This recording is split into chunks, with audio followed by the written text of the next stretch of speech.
لو أن أهل القرى آمنوا واتقوا لفتحنا عليهم بركات من السماء والأرض. في واحد اسمه محمد مرسي مجرم هارب من العدالة قاعد مستخبي في قصر الجمهورية. يا حلاوتك يا غبائك مكتوب على لسانك غبي بس انت ما تشوفهاش. السيسي حبيب قلبي لو حشحت كده ما احبش الا هو. نسينا ترخص لنا الحاجة كلها غالية. ازاي الحال؟ تيجي تشتري حاجة أقل حاجة يقول لك 5 جنيه 10 جنيه. بيدور عليك ازاي فيك.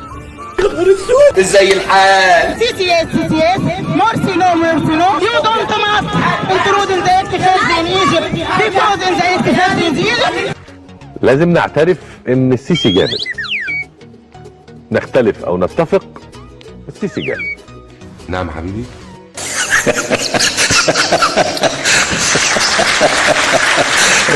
السيسي جامد. مش من اللائق ان انا اتكلم كتير في حضرة فخامة الرئيس. ما تسمعوش كلام حد غيري، لكل مصر بيسمعني. لا شيء. بحب الرئيس، انا بسجد له في الارض عشان ده هو راجل حمانه.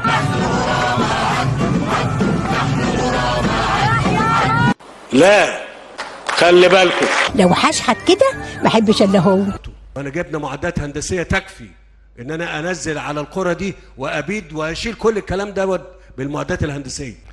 ازاي الحال؟ لو أن أهل القرى آمنوا واتقوا لفتحنا عليهم بركات من السماء والأرض. انتوا مين؟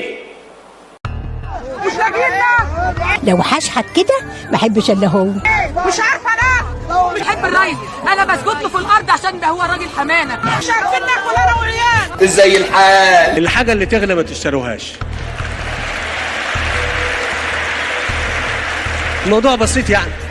ازاي الحال؟ دي مش طيارة الرئيس عبد الفتاح السيسي، دي طيارة مؤسسة الرئاسة المصرية.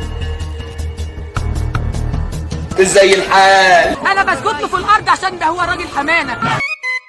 قالوا ايه هتفتيزوا يا سعادة البيت. قالوا ايه يلا دي حوار، يلا غني معايا في الصوت، غني معايا في